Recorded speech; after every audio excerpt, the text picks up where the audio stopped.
Buenas noches a todos.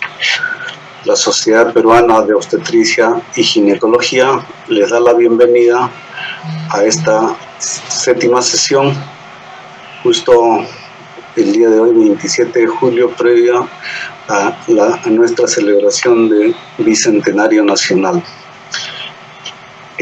Vamos a empezar. Doctor Iter, ¿me puede ayudar, por favor, saliendo y volviendo a ingresar? Porque está solamente un cuadro negro. No entendemos por qué es. Para la aprobación con la lectura de esta acta por nuestra secretaria del Interior, la doctora Carmen Mere. Buenas noches, colegas. Gracias, doctor Sandoval. Lectura del acta de la sesión ordinaria de la Sociedad Peruana de Obstetricia y Ginecología. Siendo las 8 de la noche del 13 de julio, a través de la plataforma GEL Editor, el vicepresidente de la Sociedad Peruana de Obstetricia y Ginecología, doctor Iter Sandoval Díaz, ha iniciado la asamblea. La participación fue de 510 invitados. Se procede a la lectura de actas de la sesión ordinaria. Se dan los informes. Con respecto al proyecto del MINSA de retirar la dirección del SSR para priorizar otras direcciones, la SPOG, mediante carta al MINSA, expresó su extrañeza y protesta. MINSA ha desistido de esta medida y la dirección de SSR va a continuar.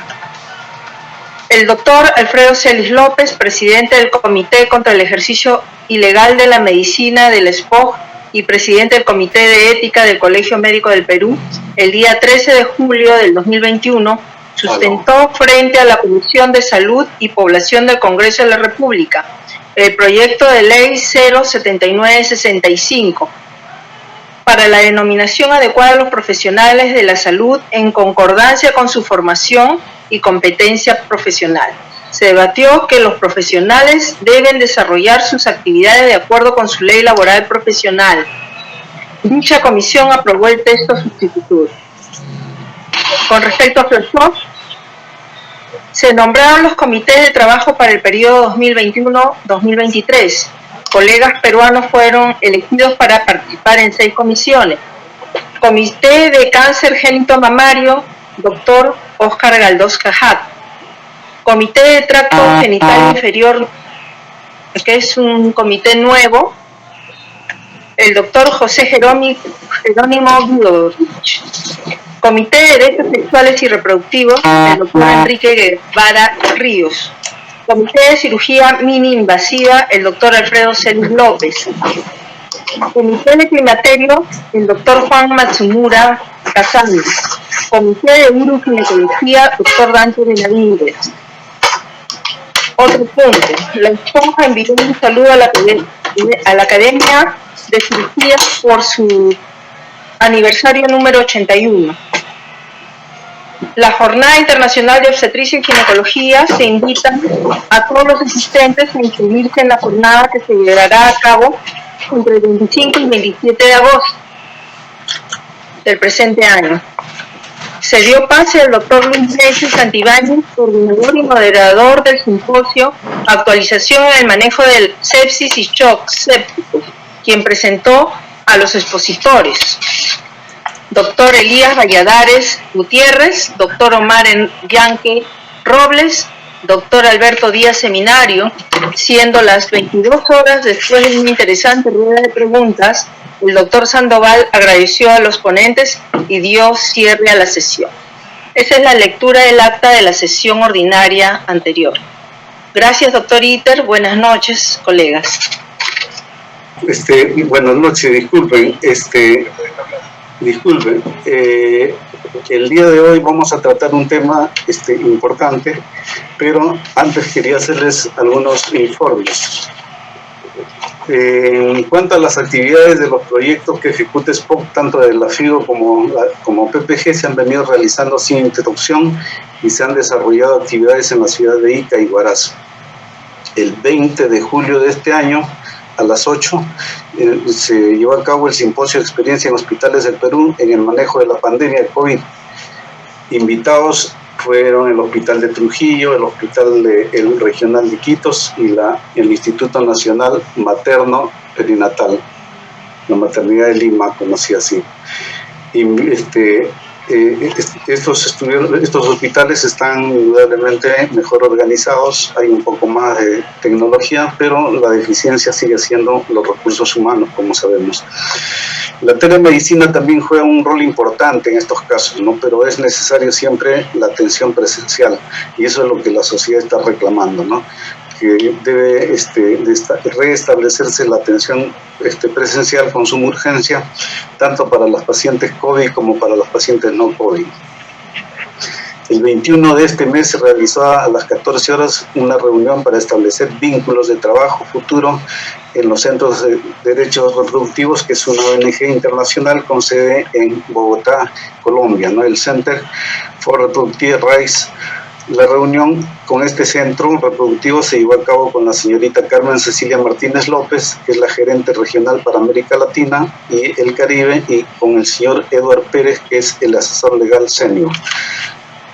De la ESPOC participaron el doctor Antonio Ciudad, el doctor Enrique Guevara y el doctor Miguel Gutiérrez. Otro de los informes que quería hacerles es que se sigue llevando a cabo, se sigue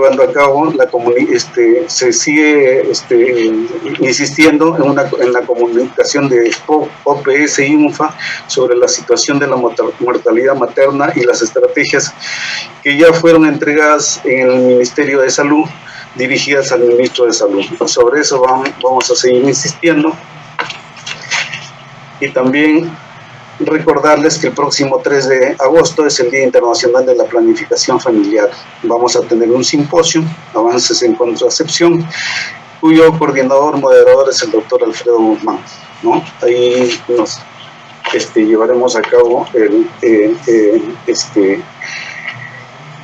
la celebración de este Día Internacional de la Planificación Familiar. El día de hoy tenemos un tema que es importante, un cuadro que se presenta bastante en nuestra especialidad, que es la miomatosis uterina, y que nosotros hemos tratado de llevarlo a cabo en un simposio en el día de hoy como eficiencia en mionectomía y laparoscopía, para lo cual hemos invitado a dos colegas con experiencia, un colega nacional que ustedes lo conocen, el doctor Figueroa, que va a ser nuestro moderador, y un colega brasileño, ¿no? Que tiene mucha experiencia también, el doctor Cordeiro Fernández, que va a ser presentado por el doctor Figueroa. Al doctor Figueroa yo le doy pase para moderar este importante simposio. Bien, no tengo idea si es que se me ve o si en última instancia hay defectos con el micro, pero en todo caso quiero agradecer a la Sociedad Peruana de Obstetricia y Ginecología por su gentil invitación y por supuesto en especial al doctor Sandoval para permitirme compartir con ustedes este tema apasionante, interesante, por ser la patología más frecuente en la especialidad de ginecología. Bien sabemos todos que los miomas uterinos son los tumores uterinos más frecuentes del útero y que por supuesto originan las cirugías que más hacemos en nuestra especialidad, como son las miomectomías o las histerectomías por causa de la miomatosis.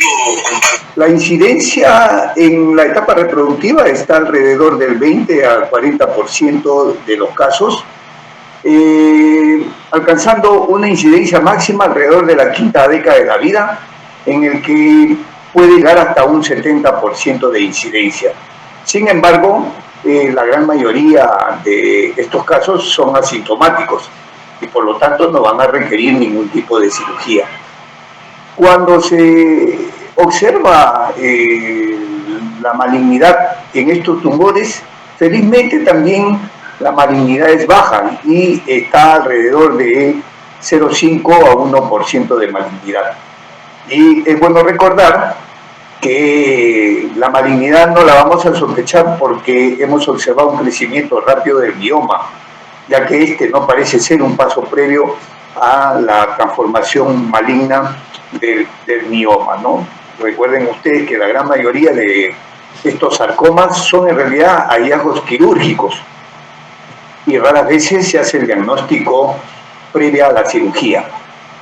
Bueno, recordar la clasificación de la FIGO porque va a ser muy importante a la hora que analicemos el diagnóstico por imágenes, ya que los informes de estos dos exámenes de imágenes, vale decir ecografía y resonancia magnética, tienen que hacerse en función a esta clasificación, que va por supuesto del 0 hasta el 7, siendo 0 los miomas que están en la cavidad uterina y 7 los miomas subserosos.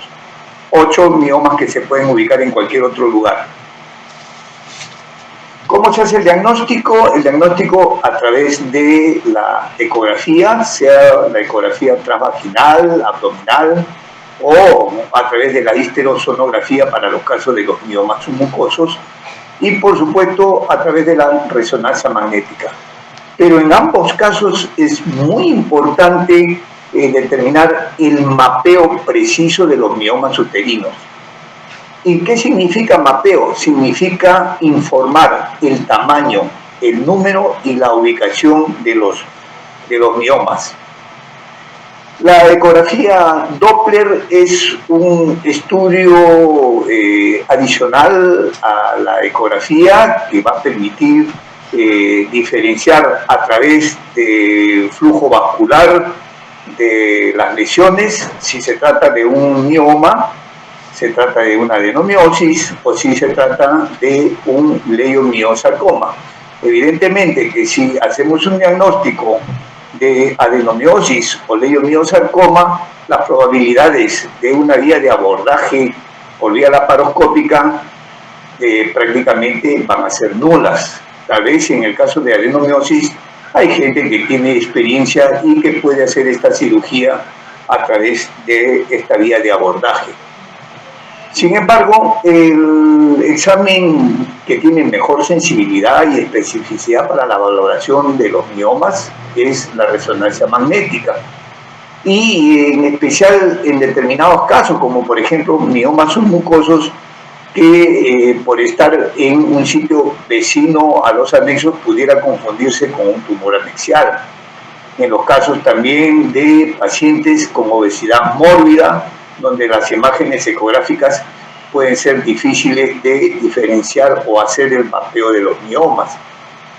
Pero siempre tiene este inconveniente de que su realización tiene un costo que en realidad hace poco factible que se pueda pedir de manera rutinaria en los pacientes con sospecha de miomatosis uterina, de tal manera que debemos de seleccionar adecuadamente los pacientes que van a ir a la resonancia.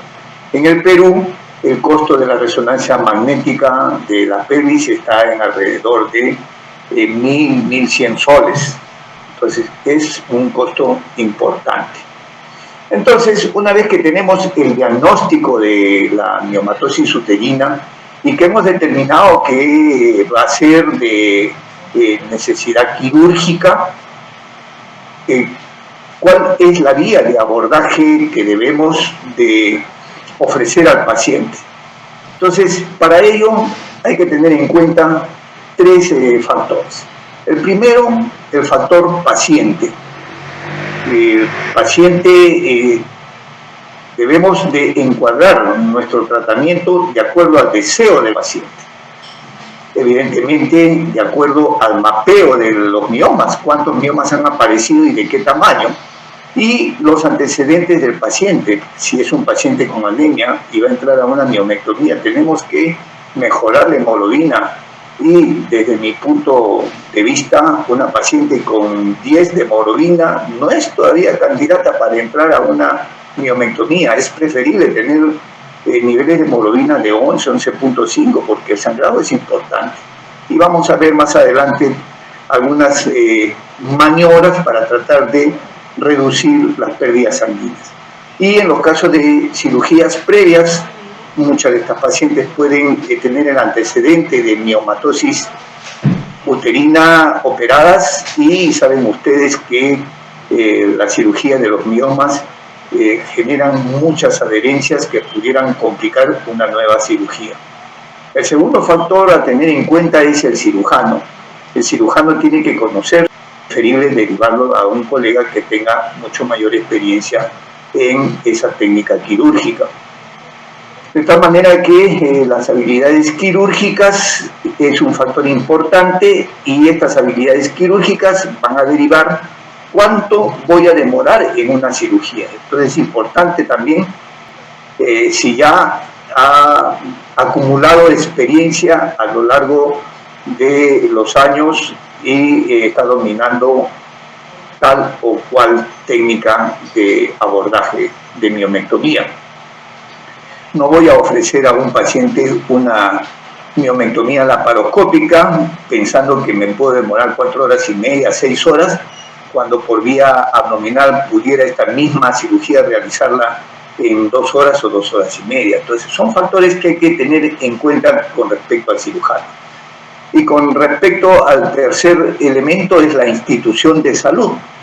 La institución de salud nos ofrece recursos logísticos y tecnológicos en sala de operaciones, pero conocen ustedes muy bien que muchos de nuestros hospitales adolecen de recursos logísticos y tecnológicos justamente porque no tienen una capacidad económica que les permita estar con lo último de la tecnología.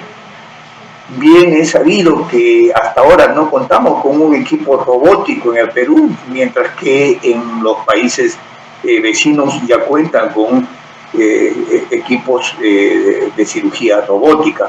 Si no tengo todos los métodos mínimamente invasivos, que eso es lo que ellos quieren.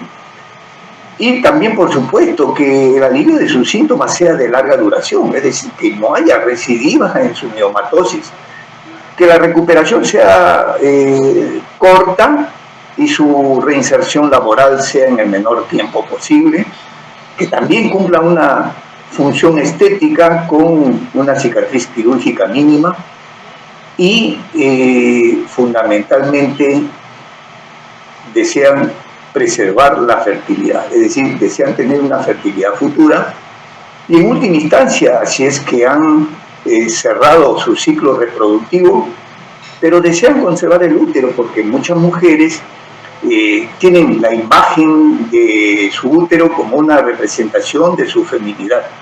Entonces es muy importante tener en cuenta lo que desea la paciente. ¿Y cuáles son las vías de abordaje que podemos encontrar en la miomectomía? Tenemos la laparotomía con su variante, la mini laparotomía, la laparoscopía y su variante, la miomectomía laparoscópica asistida, la miomectomía robótica, la miomectomía histeroscópica y el abordaje por vía vaginal. Nosotros vamos a continuar exponiendo solamente la elección entre la vía de laparotomía o la vía de laparoscopía. Entonces lo primero que tenemos que ver es si es que los resultados obstétricos y de fertilidad son los mismos o hay variación a favor de una de las dos vías de abordaje. Y este es un trabajo muy interesante publicado en el año 2000 por este grupo italiano y vean ustedes lo que se encuentra en la tasa de embarazo es exactamente sea la vía por laparotomía o la vía por laparoscopía. Y en lo referente a las tasas de recurrencia, ¿qué es lo que se encontró en este estudio también de otro grupo italiano? Después de miomas gigantes, pero a costa de sacrificar tiempo y también los riesgos de una pérdida sanguínea muy importante que pueda requerir posteriormente transfusiones sanguíneas. Entonces vean ustedes cuál es la situación en este momento de la laparoscopía en un grupo de ginecólogos. Esta es una encuesta muy interesante que se hizo en 1.257 miembros de la Sociedad de Obstetricia y Ginecología de Canadá. Y en esta encuesta, ¿qué se encontró? Que solo 25% realiza la miomectomía laparoscópica y de este 25%, solo el 3% respondía que hacían más del 50% de las miometomías por vía laparoscópica. Es decir, es un porcentaje bastante bajo, que creo que se repite en la gran mayoría de los países. ¿Y cuáles eran las causas que ellos aducían de no realizar la miomectomía laparoscópica por temor a encontrarse con miomas intramurales o miomas mayores de 5 centímetros o más de 3 miomas? Se hizo una encuesta para saber cuáles eran las barreras para que los ginecólogos adoptaran la cirugía laparoscópica en Estados Unidos, en una población de 4.273 ginecólogos. Y vean ustedes qué se encontró en esta encuesta. Los factores limitantes más importantes eran, en primer lugar, que sentían que no tenían el volumen quirúrgico apropiado, es decir, una falta de volumen quirúrgico que les permitiera sentir que habían atravesado su curva de aprendizaje. En segundo lugar, una reticencia a encontrarse con escenarios quirúrgicos inesperados que pudieran ocurrir durante la cirugía laparoscópica y no saber cómo enfrentarlos. Dificultades para la coordinación en el video ojo-mano, asimismo alteración de la percepción de profundidad eran otro de los temores, y finalmente una deficiencia en el manejo de la sutura laparoscópica. En cuanto a los riesgos que se suelen manifestar en la miomectomía laparoscópica, de lo que manifiestan los ginecólogos, es en primer lugar el riesgo a los sangrados que se pueden presentar en el intraoperatorio o en la miomectomía laparoscópica. El otro temor que suelen manifestar los ginecólogos es el temor a un cierre incompleto del lecho operatorio, y este cierre incompleto original dehiscencia de la cicatriz. Aunque ahora esto se ha podido solucionar en gran medida con el uso de la sutura barbada, que da un cierre más hermético. Pero es cuando el cierre no es de lo mejor que uno quisiera, puede originar también mayor riesgo de ruptura uterina o placentación anormal o fístulas uteroperitoneales. Y finalmente la morcelación, otro de los temores por la siembra del tejido. Si la siembra es del tumor benigno, es decir, del mioma, puede originar más tarde el desarrollo de miomas parasitarios. Y si la siembra del tejido es de un sarcoma oculto, pues ya imaginarán la diseminación de este tumor tan maligno. Nuevamente, entonces, ¿cómo elegir la vía de abordaje? Teniendo en cuenta el número de los miomas o el tamaño de los miomas. Y entonces, este artículo trata de definir cuál es el tamaño ideal y decir hasta aquí llega el límite y de aquí para allá es la vía laparotómica. Y entonces dividieron a las pacientes en dos grupos. Un grupo en el que estaban pacientes con miomas menores de 10 centímetros y el otro grupo pacientes con miomas de 10 centímetros o más de diámetro. ¿Y qué se encontró? Se encontró que el tiempo era de 1 hora, y cuando se abordaban miomas mayores de 10 centímetros se duplicaba el tiempo quirúrgico. En lo referente a la pérdida sanguínea de miomas menores de 10 centímetros se cuadruplicaba cuando los miomas medían 10 o más centímetros. Igualmente había una mayor estancia hospitalaria en el grupo de pacientes con miomas mayores de 10 centímetros. Vamos a ver entonces ahora qué es lo que ocurre con el número de los miomas. Y nuevamente dividen en dos grupos, pacientes con 4 miomas o menos y el grupo de pacientes con 5 miomas o más.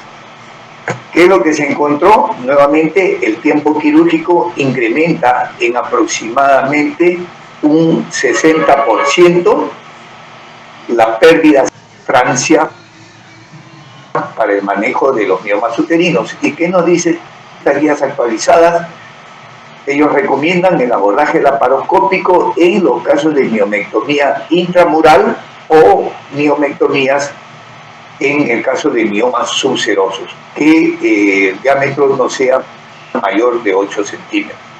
Pero reconocen que esta recomendación tiene un grado C de evidencia. Finalmente, ¿cómo manejamos el sangrado en RH? En el año 2003, Bersellini publica su trabajo y dice que no encuentra si tú pones algo, pues que no puedes conseguir noticias. Y por lo tanto, su uso sistemático antes de la miomectomía abdominal no parece estar justificado. Pero en el año 2011 se por eso que dice que vive solo. Sistemático y de metaanálisis que encuentra que el pretratamiento con los análogos, si bien es cierto, no reduce el tiempo operatorio con respecto a aquellas pacientes a las que no se les dio análogos, pero sí... Yo solamente he puesto cuando tú me has dicho que ya la vas a llamar, ¿no? Porque él puso. Pero... Sin embargo, reconocen que se requieren más estudios de alta calidad. ¿Y qué nos dice las guías actualizadas francesas con respecto al uso de análogos de GnRH? Ellos dicen que solo se debe usar en 2 tipos de circunstancias. Una de ellas, cuando la hemoglobina en el preoperatorio es menor de 8, recomiendan usar entre 2 a 3 meses de análogos, es decir, una ampolla mensual, no más de 3 ampollas, para tratar de evitar de que se pierda el plano de clivaje. Y la segunda instancia es cuando se desea facilitar una cirugía endoscópica, por ejemplo, en un mioma submucoso que pueda medir 5 centímetros y medio, con el uso de los análogos pudiera reducir hasta 3 centímetros y hacer más factible la miomectomía histeroscópica. O en los casos de miomas cervicales, que al reducir su tamaño permite una mejor manipulación de la miomectomía durante la cirugía vaginal.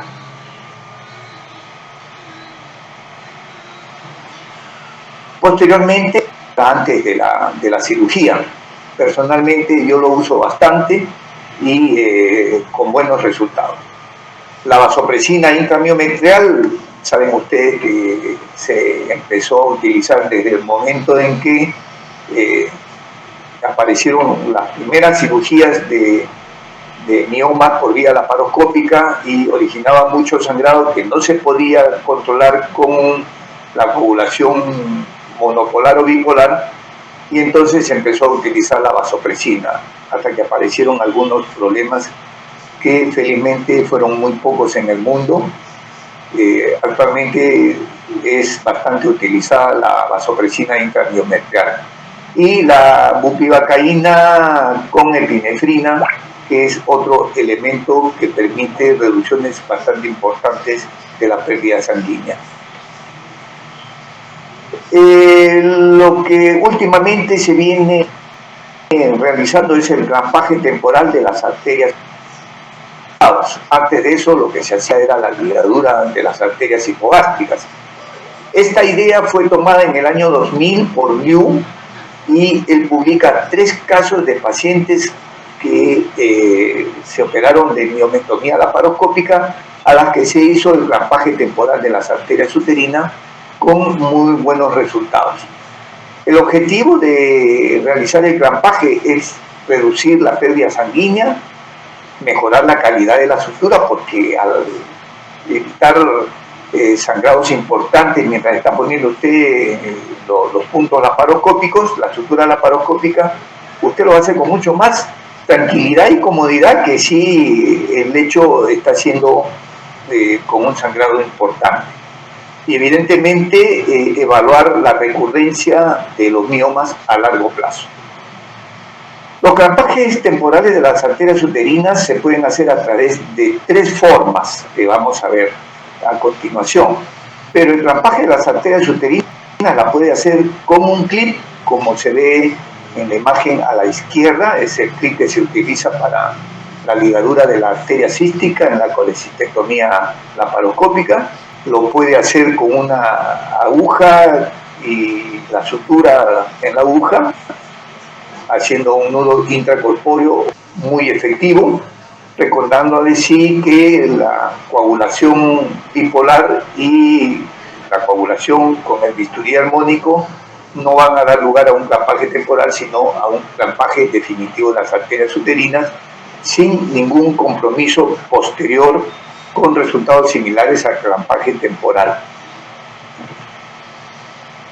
Esta es una de las primeras vías de abordaje en la hoja anterior del ligamento ancho, a 2 centímetros por encima del istmo uterino. Levanta usted pellizcando el peritoneo y le hace un ojal de aproximadamente 3 centímetros y luego se va a buscar la arteria uterina. Esta segunda vía de abordaje es por la hoja posterior del ligamento ancho. Aquí pueden apreciar ustedes el ligamento uterosacro, se hace por debajo de la fosita ovárica y por encima del ligamento uterosacro. Y finalmente en la zona, en el área triangular del ligamento ancho, esta área triangular está conformada por los vasos ilíacos externos, ligamento redondo y el ligamento infundíbulo pélvico. Este, como se ve, una vez que ha entrado a abordar la arteria uterina, pareciera ser un poco complicado, pero en realidad no lo es, pero sí hay que ganar un poco de experiencia. Recuerde usted que la arteria uterina es un vaso de alrededor de 2 a 5 milímetros de diámetro, tiene una trayecto tortuoso y además es pulsátil. Entonces, con todas esas características usted va a ubicar sin ningún inconveniente la arteria uterina, y el uréter pasa por debajo de la arteria a más o menos 1,5 centímetros por debajo. Entonces, este es el área triangular del ligamento ancho. Se realiza una incisión de 3 centímetros. Entra buscando de manera muy delicada para que no vaya a originar un sangrado de pequeños vasos que existen alrededor. Trata de independizar la arteria uterina de la vena uterina, y una vez que ha ubicado la arteria, entra usted con el clip para clipar la arteria, y ahí tienen clipada o clampada la arteria uterina. Una vez que han realizado este procedimiento, va usted hacia el lado contralateral y hace la misma maniobra. Cuando ya se ha ganado la curva de aprendizaje y se tiene cierta experiencia, el clampaje de las arterias uterinas suele tomarle un tiempo aproximadamente de 10 a 15 minutos, inclusive hasta 20 minutos en algunas circunstancias. Una vez que ha finalizado la miomectomía, procede usted a retirar el clip con una pinza de agarre, y retira sin temor a que la arteria pueda ser desgarrada. Y si finalmente es desgarrada a la hora de retirar el clip, se coagula con la coagulación bipolar, como les decía hace un momento, sin ningún inconveniente.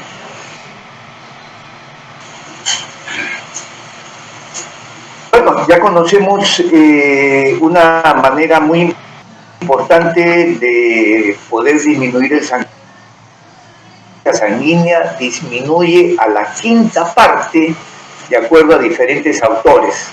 Entonces demuestran que el clampaje de la arteria uterina es efectiva para el ahorro de la pérdida sanguínea, y pocos casos que requieren transfusión en el grupo de pacientes con clampaje temporal. Liu publicó en el año 2012 4 pacientes que requirieron transfusión sanguínea en el lado de pacientes con clampaje versus 5 pacientes que requirieron transfusión sanguínea cuando se realizó miomectomía sola. Pero luego publica otros casos en los que en el lado de pacientes con clampaje temporal 0 transfusiones versus 4. Y Alborzi, que también es bastante citado cuando se hace un análisis de la reducción de la pérdida sanguínea. Vean ustedes, en el grupo de pacientes con clampaje temporal y miomectomía, ninguna paciente requirió transfusión sanguínea, versus 15 pacientes en el otro grupo. ¿Cuáles son los resultados con respecto a fertilidad y que se encontró aquí? Se encontró, en primer lugar, que los porcentajes de embarazo eran exactamente igual. Quiere decir que no se afectaba los resultados de gestación en pacientes que se le había realizado el clampaje de la arteria uterina. Y con respecto a la tasa de nacidos vivos, también era exactamente igual. No había ninguna diferencia significativa. Sin embargo, este es un trabajo que nos habla de que incrementa el número de abortos en aquellas pacientes que fueron sometidas al clampaje de arteria uterina más miomectomía versus aquellas que solamente eran miomectomía. Incrementaba la tasa de abortos. Sin embargo, ellos mismos dicen que se debe de hacer más trabajo de investigación para poder encontrar más evidencia si hay o no hay un impacto negativo en los resultados obstétricos. En lo referente a las tasas de recurrencia, en 1998 Nesak y su grupo publicaron un trabajo en el que encontraban una recurrencia del 10% al año de la cirugía, 32% a los 3 años y 51% a los 5 años. Es decir, usted operaba 10 pacientes y a los 5 años 5 habían vuelto a hacer miomatosis uterina. Y lo más importante es que alrededor del 37% de pacientes requerían de una cirugía adicional, es decir, de una nueva miomectomía.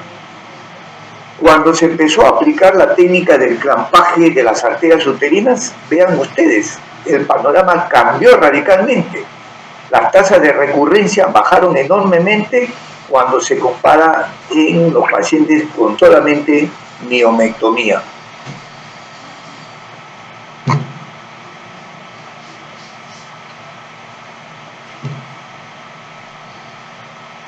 Bien, creo que me están diciendo que avance un poquito más rápido. Esta es una modalidad de la miomectomía laparoscópica, que es la miomectomía laparoscópica asistida por mini laparotomía. Es importante su recomendación porque permite el abordaje de miomas mayores de 8 centímetros, permite una morcelación extensa cuando hay miomas múltiples y, por supuesto, permite el abordaje de miomas intramurales profundos que requieren amplia reparación uterina. Otras ventajas que muestra la miomectomía laparoscópica asistida es que es una alternativa segura a la miomectomía laparoscópica, tiempo operatorio menor, técnicamente más fácil de realizar. La sutura la realiza usted con el lecho operatorio expuesto para la cirugía abierta, morcelación más segura, aunque las medidas de precaución para la morcelación no van a variar con respecto a la laparoscópica. La incisión uterina para retirar el útero puede ser más pequeña, ya que la exéresis del mioma lo puede hacer usted a través de un ojal más pequeño que en el caso de la miomectomía laparoscópica. y también puede aprovechar para realizar el tratamiento de otras enfermedades pélvicas, como puede ser la endometriosis o las adherencias. El cierre uterino, como les decía, se hace por mini laparotomía. Y muy rápidamente, robándole parte del show del doctor Luis Flavio, la mini laparotomía se hace con el retractor de pared Alexis, que se coloca y permite que la incisión horizontal o vertical se convierta en una incisión circular. Toma usted el mioma con una pinza de pose, una pinza de campo, y empieza a jalar hacia usted el mioma, tratando de que aflore fuera de la pared abdominal, y luego procede a morcelarlo con bisturí, sacando pedazos de tejido de a pocos hasta que finalmente sale todo el mioma y queda la incisión de aproximadamente 3 a 4 centímetros. Entonces, como conclusiones, tenemos que las tasas de embarazo y de recurrencia son las mismas tanto en miomectomía laparoscópica como en miomectomía abdominal. La miomectomía laparoscópica está recomendada en miomas hasta 9 centímetros y no más de 3 miomas. La oclusión temporal de las arterias uterinas más miomectomía disminuye la pérdida de sangre intraoperatoria y también la necesidad de transfusiones sanguíneas, disminuye la tasa de recurrencia comparado con miomectomía sola y no compromete los resultados de fertilidad y obstétricos de la paciente. La miomectomía laparoscópica asistida o mini laparotomía per se es una buena alternativa en casos de miomas mayores de 9 centímetros o miomas múltiples. Finalmente, todas las vías conducen a Roma y cumple el objetivo con llegar a Roma. Igualmente, todas las vías de abordaje deben de cumplir con el objetivo de retirar los miomas y conservar el útero. Muchas gracias. Gracias, doctor Figueroa. Las preguntas las dejamos para el final. Seguidamente vamos a dar pase a nuestro invitado desde Brasil, el doctor Luis Flavio Cordeiro Fernández, que nos va a hablar sobre técnicas de extracción de los miomas, estado actual de la morcelación. El doctor Flavio Cordeiro Fernández es doctor en medicina por la Universidad de Sao Paulo en Brasil, es especialista en ginecología mínimamente invasiva, es director asociado del programa de becarios en cirugía ginecológica mínimamente invasiva del Hospital de Beneficencia Portuguesa de Sao Paulo, en FMIGS de AGL. Coordinador del curso de posgrado en endometriosis uroginecológica y cirugía ginecológica mínimamente invasiva del Hospital de Beneficencia Portuguesa, Sao Paulo, Brasil. Y miembro de la División de Endometriosis de la Universidad de Sao Paulo, Brasil. Doctor Luis, por favor. Doctor Sandoval, muchas gracias. Si me permite, yo voy a enseñar a hablar un poco de portuñol, pero si no comprendes mucho, yo cambio un poco para lo inglés, no sé lo que prefiera. Portuñol, creo, para entender. Ok. Entonces, de pronto yo me disculpo por palabras que yo no sé, pero tentaré enseñar. Entonces, yo voy a tentar ensayar a hablar un poco de portuñol, pero de pronto me disculpo. Yo quería agradecer mucho. Para mí es un gran honor de poder hablar para nuestros colegas de Perú. Iremos a hablar las técnicas de extracción de los miomas. Como ha dicho el doctor Figueroa, después que pensemos, hicimos toda la clasificación y pensemos que la laparoscopia es lo mejor para la paciente, tenemos que planear todos sus pasos. Si me permiten, para que tenemos una miomectomía con suceso, tenemos que planear el tipo de incisión, treinar mucho la sutura, pero a lo fin de todo el procedimiento tenemos que estamos listos para sacar los miomas del abdomen. Y acá que empieza nuestra presentación. ¿Qué es el problema? ¿Dónde ha comenzado el problema de toda esta discusión de morcelación? El problema ha comenzado que en 2014, en abril de 2014, el FDA lanzó un comunicado después de un caso índice que ha pasado en Boston, de una médica que ha tenido una miomectomía, una histerectomía y han morcelado su útero, y la patología ha descubierto que ella tenía un sarcoma. 6 meses após, ela havia un upstage de su molestia y falleció.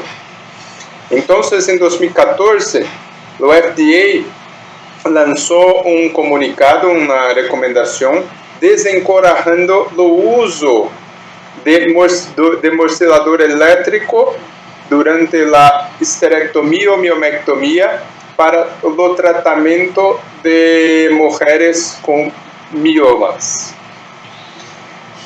Ustedes pueden pensar e imaginar o que ha se pasado después de este facto.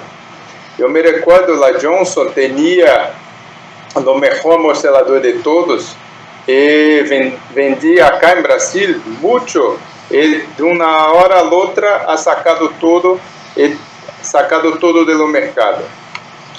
Para aquelas pacientes que tenían, después de la avaliación médica, o risco-benefício para hacer la morcelación laparoscópica, los médicos, los doctores deberían explicar los riscos de un encontro inesperado de alguna doença maligna en lo tejido. Después del problema, han comenzado a estudiar un poco más todo lo que se pasaba. Si era un problema que debería tomar la proporción que lo tomó, o si era mucho más hablado que todo. Entendiendo un poco la patología de todo el contexto, la prevalencia de mioma en mujeres llega hasta 80%. Los sarcomas uterinos tienen una prevalencia de 3% de entre todos los cánceres uterinos. Sería un encuentro inesperado de 0,2 hasta 0,5% de todas las histerectomías. Acontecería en 27 de cada 1000 mujeres que serían sometidas a una histerectomía y a morcelación uterina. Pero toda esta recomendación do FDA ha cambiado. Pensando un poco más, ¿habría qualquer razón o motivo de preocupación como deveria ha dito o FDA? E Pritz, em 2015, ha hecho uma revisão, não uma meta-análise, mas uma revisão sistemática que comparou quando a peça, o útero do mioma, era sacado em bloco ou após a fragmentação ou a morcelação. E constatou que se parecia que haveria um risco menor de disseminação diseminación y recurrencia cuando la peça era sacada en bloque. Pero, como se trata de una patología, de una molestia que tiene una prevalencia tan baja, haveria uma inconsistência muito grande de todos os estudos que ela identificou para essas conclusões. Ela também estudou se haveria uma diferença do upstaging da moléstia, se a morcelação ou fragmentação deveria ser isso por manual ou por uma morcelação elétrica.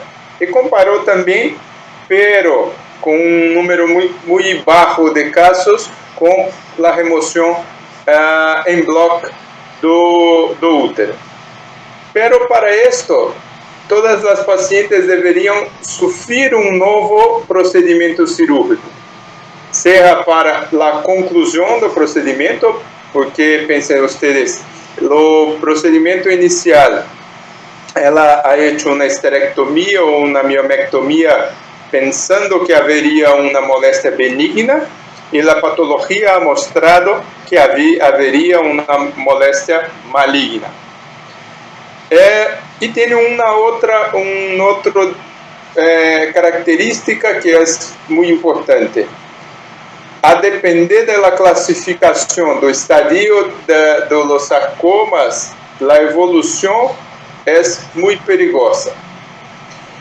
E nestas comparações de morcelação manual, elétrica ou mesmo a remoção em bloco de todo o tecido, não ha encontrado nenhuma diferença de upstaging de doença.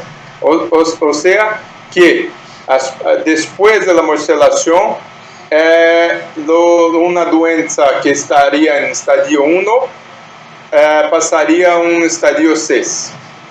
Haveria outra dificuldade que era caracterizar a responsabilidade do morcelamento pela evolução da doença, uma vez que falamos de uma doença que muitas vezes tem uma evolução não tão favorável. Então, apesar de toda a conclusão que não haveria diferença entre todos esses métodos, a evidência era muito rara, muito fraca. Ele também comparou o tempo de sobrevida com o tipo de fragmentação. Porque o FDA ha hecho a recomendação para morceladores elétricos, pero ela tampouco encontrou qualquer diferença entre a sobrevida de los tipos manual ou elétrico. Pero, uma vez mais, são conclusões baseadas em estudos muito fracos pela característica de doença, pela prevalência de doença e pelo propósito da cirurgia. Bogani, em 2015 também, esses são os dois trabalhos principais que estudaram a diferença do mioma e sarcoma em peças pensadas inicialmente como benignas. Encontrou que a morcelação ela aumenta sim o risco de recorrência e piora os desfechos de sobrevida. Pero, uma vez mais, todos os estudos também heterogêneos, difíceis de serem comparados. A morcelação seria responsável por um incremento de 3 vezes mais a taxa de recorrência e 2,5 vezes mais a piora de sobrevida. Pepin, agora em 2021, estudou outros aspectos da morcelação. E ele, em casos específicos, considerou a dificuldade de análise patológica de esses espécimes após a morcelação, encontrando diferença após uma segunda análise, entre a análise inicial e a segunda análise. Pero uma característica, uma informação muito rica é que ele também encontrou que a morcelação e o risco de disseminação de tecido maligno variava de 0,05 hasta 9,8% de risco quando haveria a fragmentação da peça.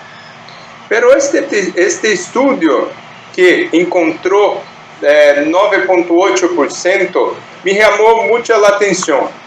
E entendendo um pouco mais deste estudo, que é o estudo de Takeda, ele coletou todo um líquido peritoneal depois de hecho a miomectomia. Encontrou 83,3% muitas vezes de células de tecido benigno na cavidade peritoneal.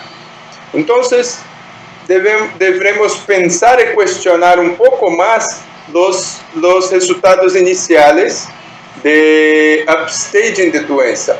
A própria miomectomia, não estou aqui considerando então a esterectomia, mas a própria miomectomia, talvez por toda a manipulação do tecido que tem tração, contratação,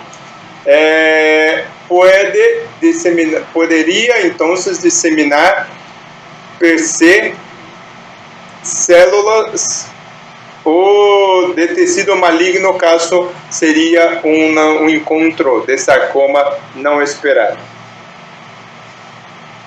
Então, encontramos o problema, entendemos um pouco a falha da patologia, porque é uma moléstia que tem uma prevalência baixa, e estudos muito fundamentados é difícil, a amostra que tem que ter é muito grande, a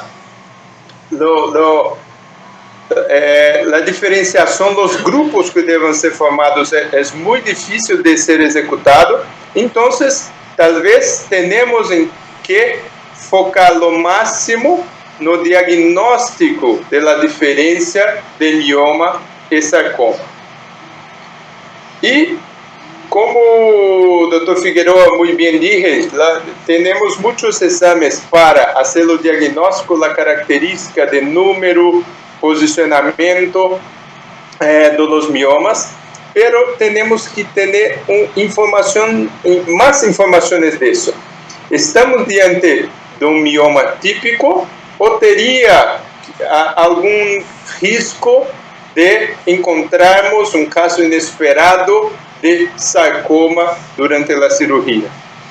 E a Caterina Zakostopoulos, ela ha analisado algumas características sonográficas que poderiam nos mostrar ou sugerir que teníamos que estar um pouco mais cuidadosos, cautelosos durante nossa abordagem.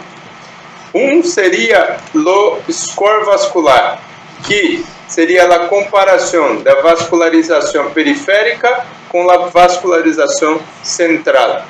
O pensamento é: os leiomiosarcomas têm mais vascularização central que periférica, ou tem também central e periférica. gradúa la vascularización de 1 a 8, sendo 1 periférica sem nenhuma vascularização, 4 quando tem uma vascularização periférica muito grande, e no mesmo grado a vascularização central. A soma disso é que nos dá o score vascular. Quando tem o score vascular muito alto, se tem que tomar um pouco mais cuidado. Adicionado a isto, degenerações císticas podem nos fazer pensar que poderíamos estar um pouco diante de um sarcoma, ou de um stump, ou de um leiomioma típico. E nesta pesquisa toda, né, no investimento no diagnóstico, uma vez que a patologia muitas vezes é muito rara, a ressonância tem um papel muito rico, porque uma análise criteriosa com alguns fluxogramas podem nos orientar quando encontramos miomas mais suspeitos ou mioma ou nódulos com mais características de miomas. Então, quando temos um alto índice de difusão ponderada, um baixo coeficiente de difusão aparente ou presença de linfonodos, temos que pensar que isto pode estar um pouco mais associado a sarcomas malignos. E este protocolo de Wahab teria uma sensibilidade de 98% e especificidade de 94%. Isto serve para uma orientação. Temos que considerar sempre também, é muito importante, a idade da paciente, porque depois de 50 anos tem um risco maior de sarcoma. E estes se encontram na situação de alto índice de difusão ponderada, um baixo coeficiente de difusão aparente, linfonodos, uma paciente que tem 50 anos, talvez isto também pode nos nortear a via cirúrgica que escolhemos para esta paciente. E sempre, ainda indo nesse caminho, outros autores têm tentado encontrar o fluxograma mais simples ou mais complexo que pueda ser reproduzível em todos os serviços para que tenhamos pouco achado inesperado de doenças malignas.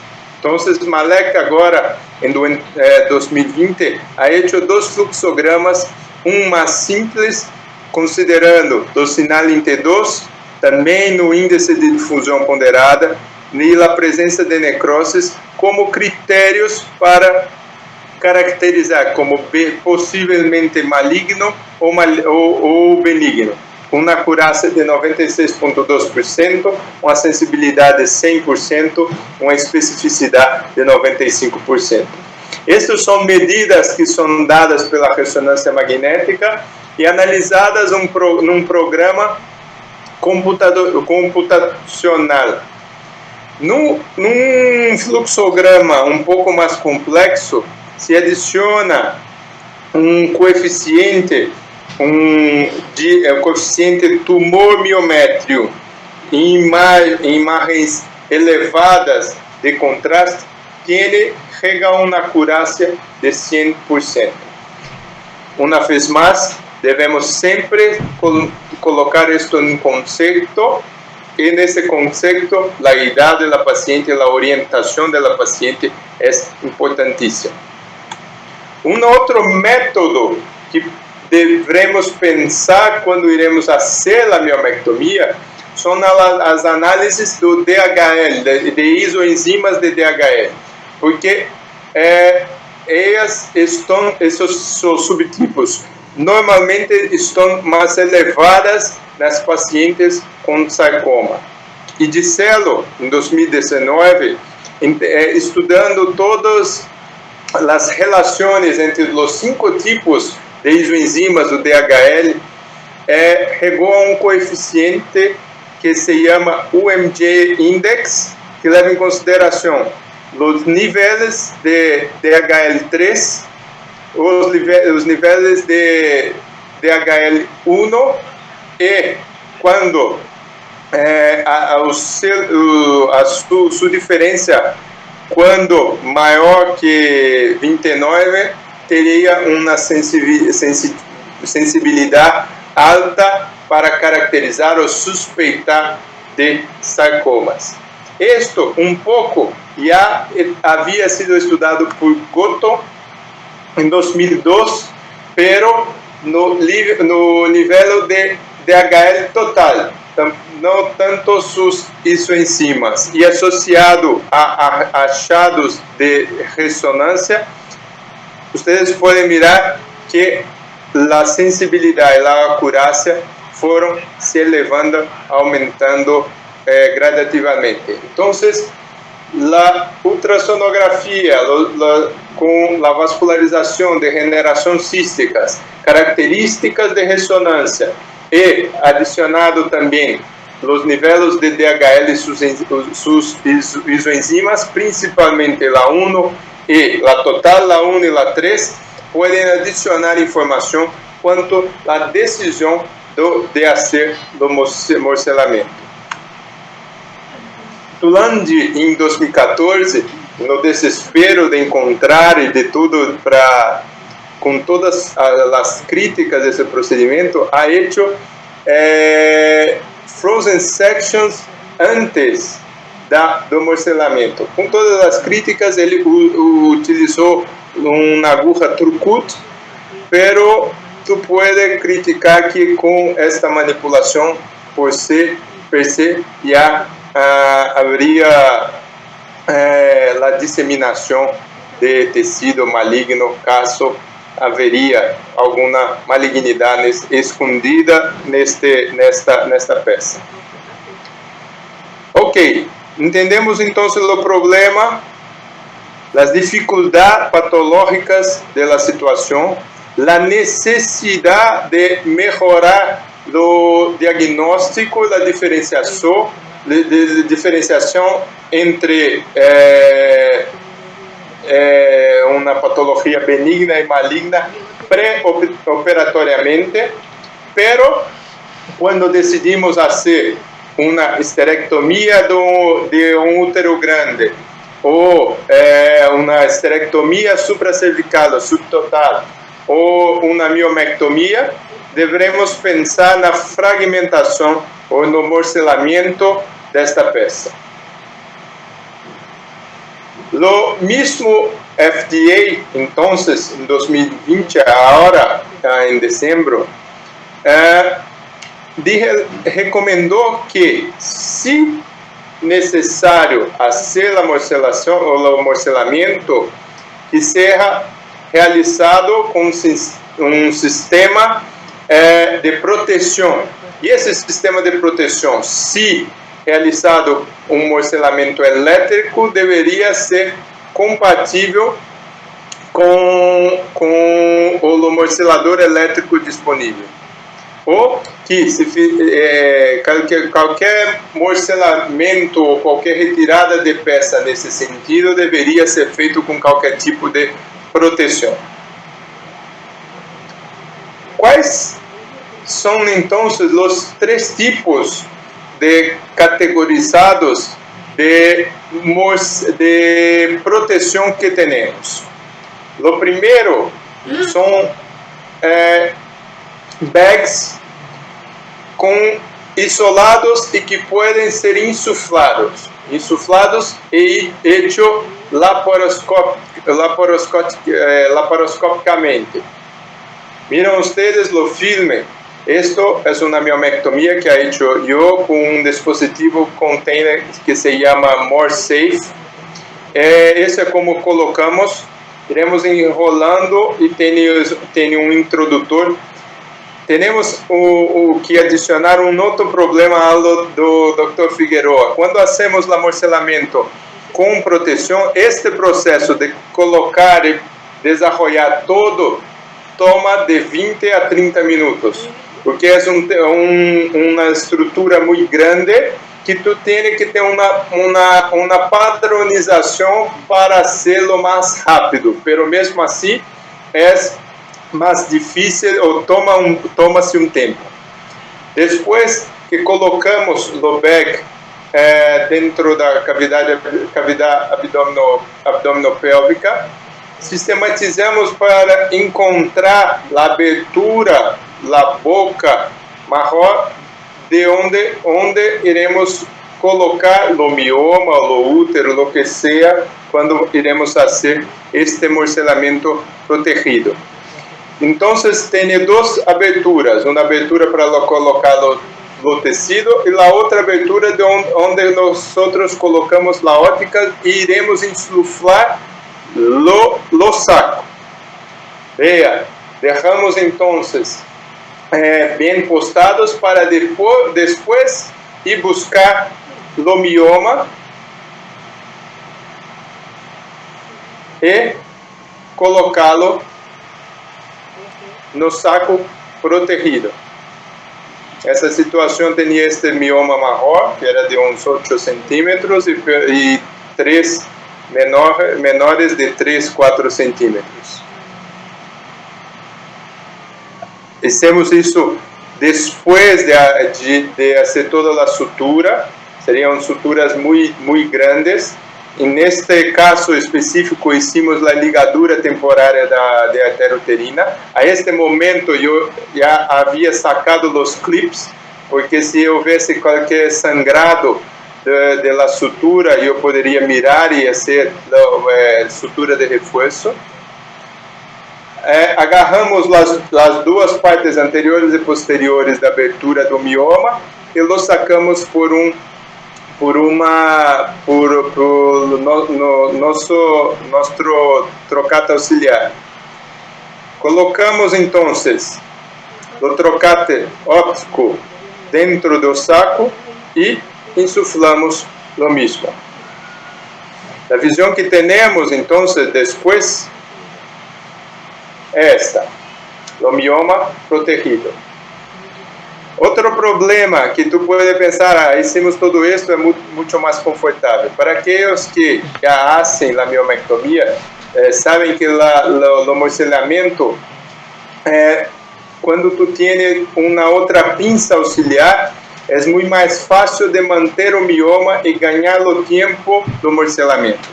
E quando neste saco específico não tienes uma outra entrada para uma pinça auxiliar. Acá em Brasil é mais difícil outros sacos que têm dois portes. Para sacar no fim, temos que fazer um nudo, cerrando a extremidade que vai passar por todo o abdômen e simplesmente lo sacamos pela incisão auxiliar. Esta paciente específica lo sacamos 7 miomas, pero 3 maiores, um de 8, um de 3, um de 4, e ha recebido alta do hospital no dia seguinte a esta hora. Uma outra tipo de proteção seria um bag que acá, com a criatividade, hicimos com o saco de solução salina, um saco mais grande de 2 litros. Mira, vocês podem fazer isto. Hacemos então como uma bolsa, sacamos todo o conteúdo, cortamos uma extremidade, passamos com um hilo todo, hacemos uma bolsa.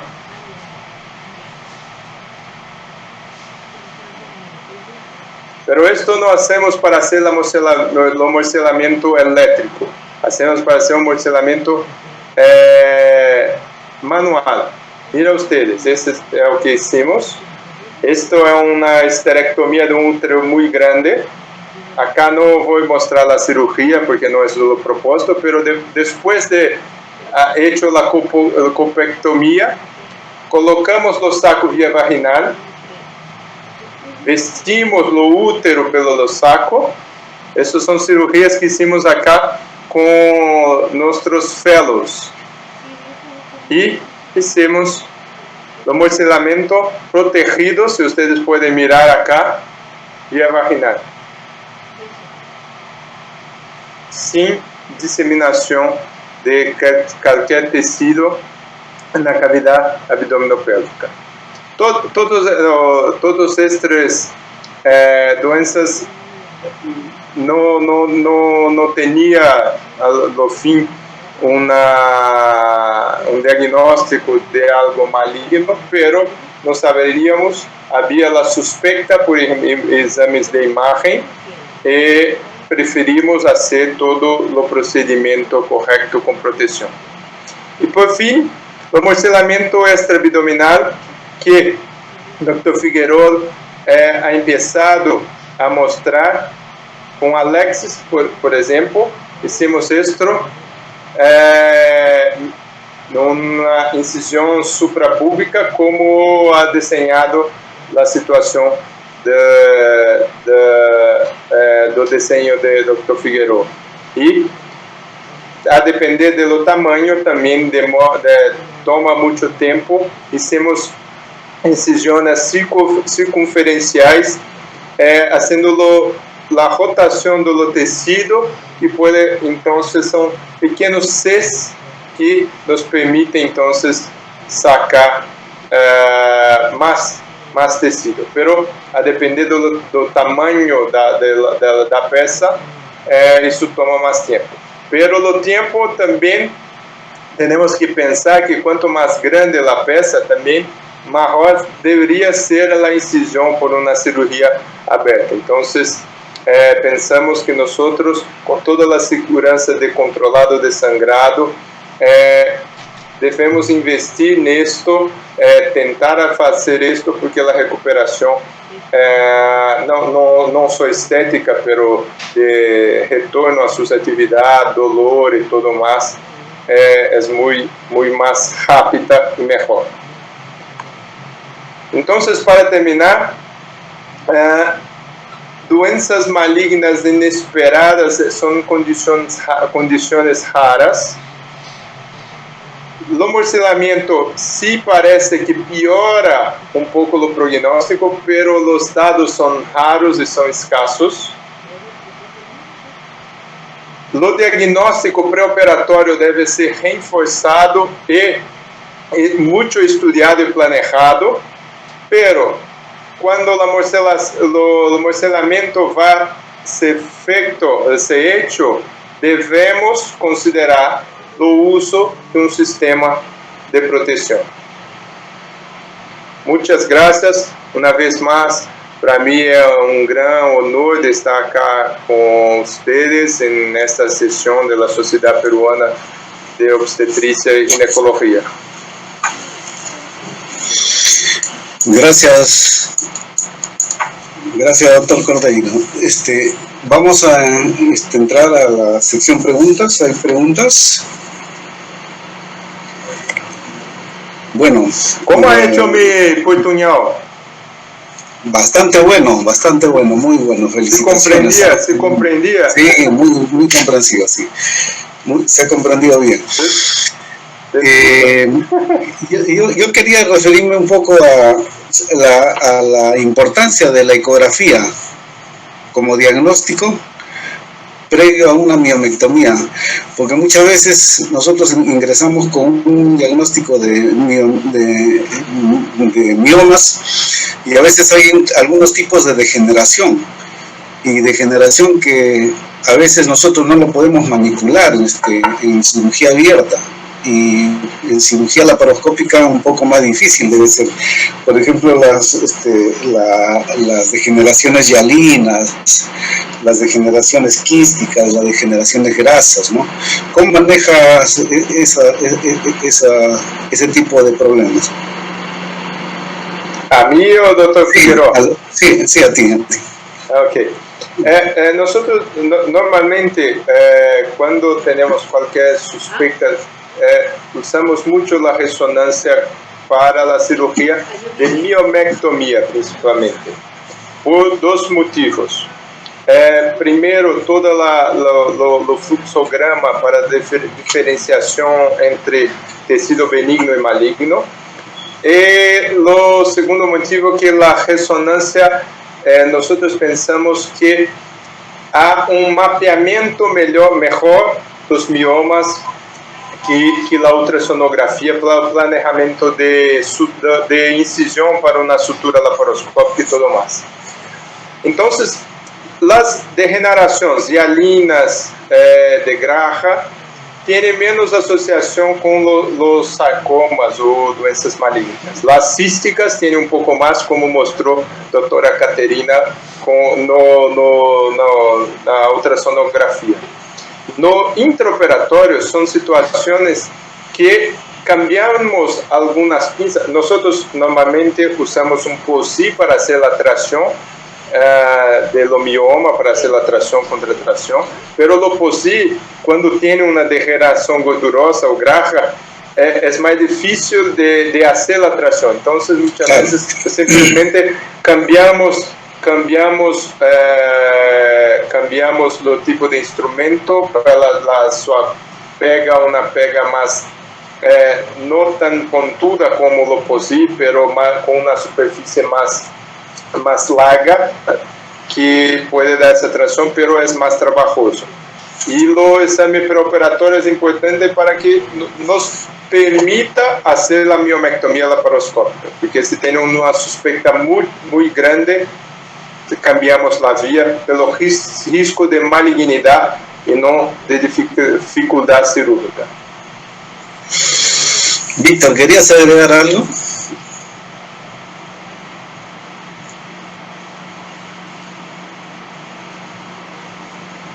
No, prende tu audio. Tu audio está apagado. Sí, creo que totalmente de acuerdo con lo que acaba de decir el doctor Luis Flavio. Sí quería, apartándome un poco de la pregunta, decirles que este acontecimiento ocurrido en el 2014 con la morcelación de ese mioma que ocurrió en Estados Unidos cambió totalmente el panorama del manejo de la extracción de la pieza operatoria y puso de vuelta y media a todos los laparoscopistas en la cirugía de miomectomía, que hasta ese momento no se tenía con tantos cuidados, hizo que se retrocediera en la preferencia del abordaje laparoscópico.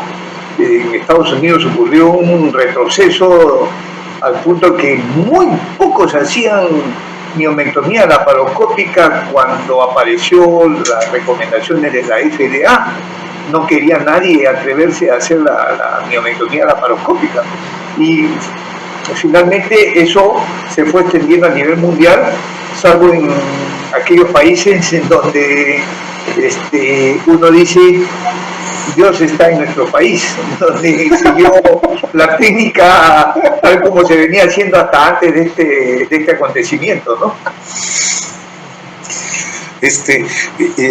Yo quisiera preguntar, insistir en si hay un mioma que está muy cerca al endometrio y que está distendiendo mucho el endometrio y que sabemos que incluso en algunas ocasiones en la miomectomía abierta hay problemas, en muchas ocasiones se abre el endometrio.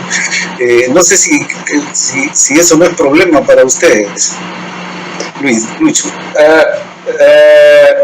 Yo, si me permite, para nosotros, sinceramente, no es un gran problema. Cuando identificamos que hay abertura de la cavidad endometrial, muchas veces hacemos la sutura en 2, 3 planos. Yo puedo compartir una figura. Es una miomectomía posterior que nosotros abrimos abrimos la cavidad y hicimos la sutura en 3 planos y 2 figuras que ustedes pueden mirar. Y acá una esteroscopia. Eu vou compartilhar um rato minha tela.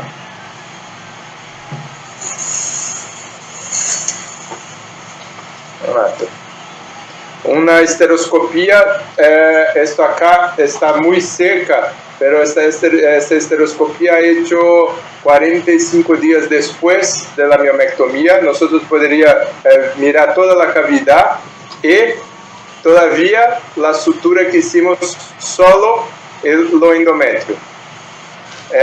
Esperamos mañana iré a hacer nuevamente la esteroscopia de esta paciente para liberarla la transferencia de un embrión.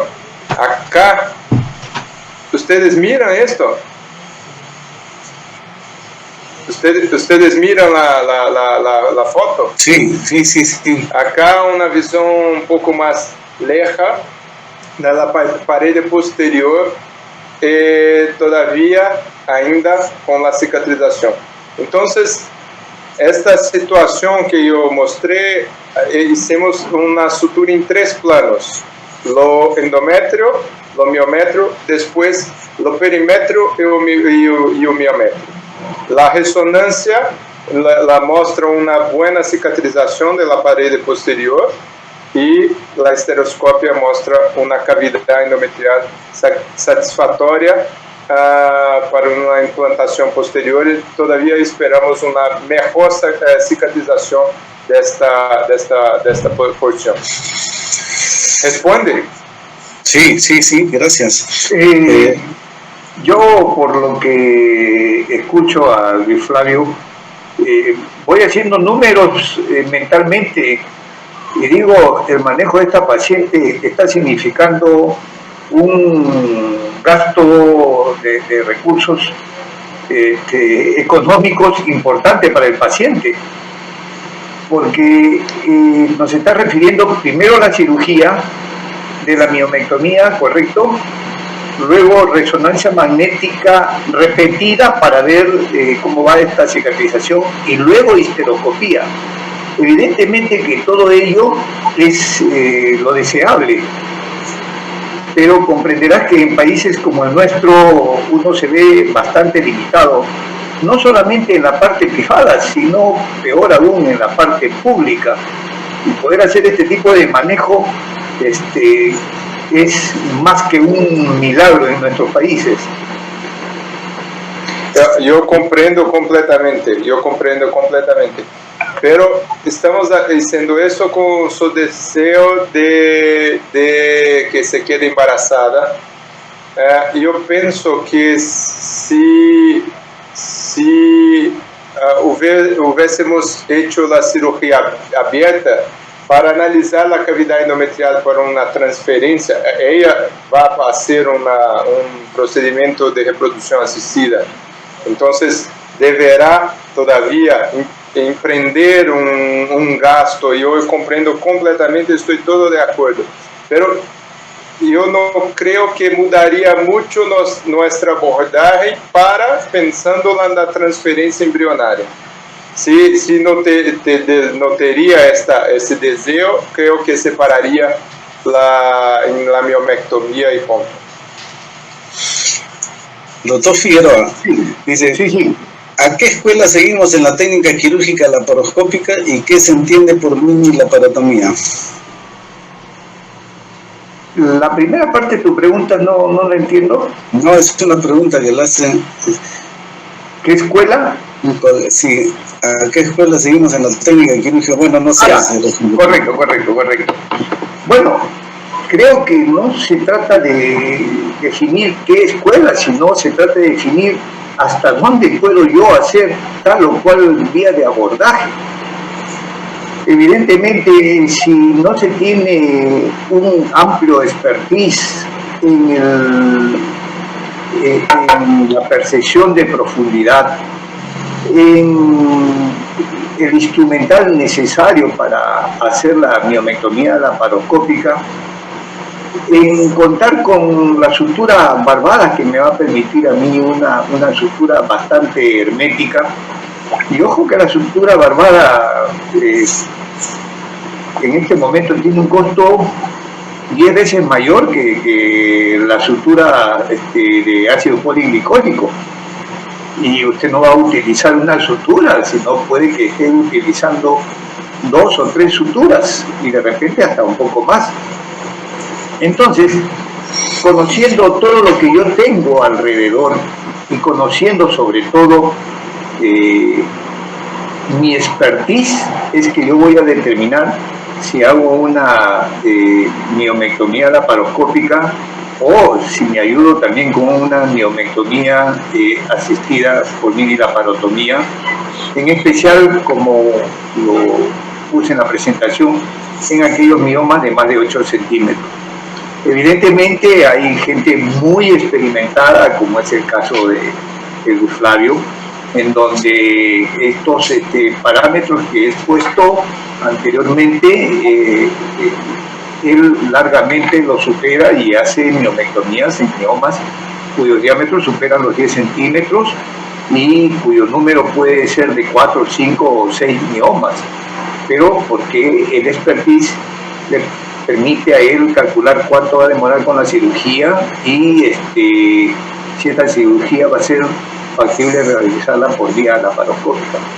En conclusión, lo primero es que tiene que conocer cuál es su expertise, su verdadera habilidad quirúrgica. Y en segundo lugar, conocer a plenitud el mapeo de los miomas y en función a eso conversar con la paciente y decirle, yo le puedo hacer tal o cual vía de abordaje. Y si el paciente insiste que quiere una cirugía mínimamente invasiva, hay que ser muy honestos y decirle, yo llego hasta aquí y lo que tú me pides excede mis posibilidades y te derivo donde otro colega con mayor expertise. ¿Existe algún tiempo que sería de control de una posmiomectomía o una paciente posmiomectomizada? Decirle, te voy a controlar ecográficamente cada 3 meses, cada 4 meses, y ya se estableció, o se hace la miomectomía y sencillamente se deja suelta a esa paciente por el problema de que puede haber, de que se presenten nuevamente los miomas, ¿no? Por el problema de la recidiva. Exactamente. Bueno, creo que no hay ninguna discusión en que la tasa de recidivas disminuye cuando se hace la oclusión de las arterias uterinas. Pero de todas maneras uno debe de mantener un control de esta paciente. Personalmente yo hago un control al medio año, luego al siguiente medio año, y si veo que no hay mayores crecimientos, el control puede ser junto con su chequeo ginecológico anual. Hasta porque no es la recidiva de mioma que va a ser una otra reoperación. Depende mucho de los síntomas, ¿no, doctor Figueroa? Entonces yo soy plenamente de acuerdo. Muchas veces, a depender del objetivo de la cirugía, si tiene un deseo de se quedar embarazada, tal vez más temprano, pero si no, control de síntomas de sangrado es casi rutinariamente. Insistencia en si se ligan las uterinas, definitivamente puede existir problemas de amenorrea. Esa es una excelente pregunta, pero la virtud del órgano uterino es la gran circulación colateral que tiene, de tal manera que no se va a quedar exangüe y no va a ocurrir atrofia del endometrio como para que origine una amenorrea. Estamos asumiendo que se trata de una paciente cuya función hormonal está en su plenitud. Entonces, la única razón por la que entraría en amenorrea es porque el endometrio se haría atrófico, y se haría atrófico porque no está llegando la cantidad de sangre que debe de llegar, pero eso no ocurre, felizmente.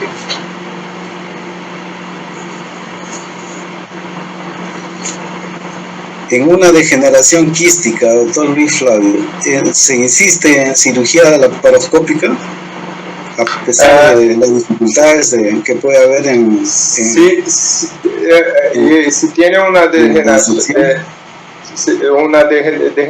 cística que ha encontrado, yo, como lo dije, la investigación preoperatoria para nosotros es mandatoria. Entonces, si hay una degeneración cística en el ultrasonido, yo iría a estudiar más otras características que son muy importantes de la característica del mioma. Si la resonancia me muestra que estoy más seguro, la chance con la sensibilidad, especificidad y lo DHL también de esta paciente, que la chance de benignidad es grande, sí, insisto, laparoscopia. Si tiene cualquier dúvida, una dúvida un poco mayor de que puede tener algo maligno y la manipulación del tejido se disemina algo, ahí cambiamos un poco la vía. Cambiamos la vía para la laparatoria. ¿Existe una edad límite después de los 39 años para miomectomía o no? López. Doctor Figueroa, por favor. Perdón, disculpa si te interrumpí. No existe, creo que es la voluntad del paciente. En muchas oportunidades he tenido pacientes de 45, 46 años con 2 o 3 hijos y que quieren conservar el útero. Como ya lo había expuesto, son mujeres o que tienen mucho temor a perder la satisfacción placentera que sienten en la intimidad, es decir, tienen temor a perder su curva de respuesta sexual, van a pensar que puede variar mucho y tienen mucho temor a eso, o son mujeres que dicen simplemente me siento castrada, doctor, si me sacan el útero, porque están identificando su feminidad con la presencia del útero dentro de su organismo. Entonces, eso va a depender de lo que desea la paciente. Si la paciente quiere conservar el útero y hay que retirarle los miomas, no nos queda sino hacer eso, ¿no? Salvo que hay alguna sospecha, aunque sea mínima, de que se trate de un sarcoma. Doctor Flavio dice, un mioma tipo 2 mayor a 5 centímetros, vías de abordaje, histeroscópico o laparoscópico. Yo tendo a ser laparoscópico, pero la conformación, lo volumen do bioma con la pared miometrial va a me decir la mejor vía, pero yo tendo a hacer laparoscopio. Bueno, hay varias preguntas, pero ya estamos en el tiempo, doctor Flavio. Le agradecemos infinitamente su participación. Ya esperamos tenerlo en presencial próximamente, doctor Luis Flavio. Y la Sociedad Peruana de Obstetricia y Ginecología le agradece y felicita por esta excelente exposición. Igual a nuestro colega, el doctor Luis Figueroa, y estamos dando por concluida, pero previamente nosotros estamos ante una fiesta importante mañana, ¿no? Mañana celebramos el bicentenario nacional y por lo tanto la sociedad también hace partícipe el saludo a todos los peruanos y una invitación, porque ahí va a haber ciertas ceremonias, a ver si usted lo puede ver, el doctor Flavio, el día de mañana.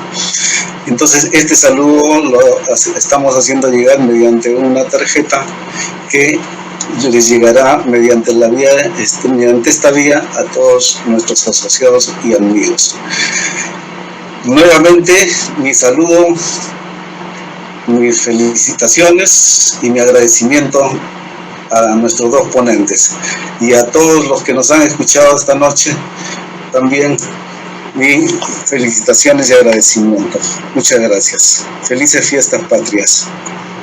Gracias, igualmente. Felices fiestas. Un saludo y abrazo a nuestro amigo Luis Flavio. Muchas gracias. Muchas gracias. Felicitaciones. Hasta luego. Gracias. Hasta luego.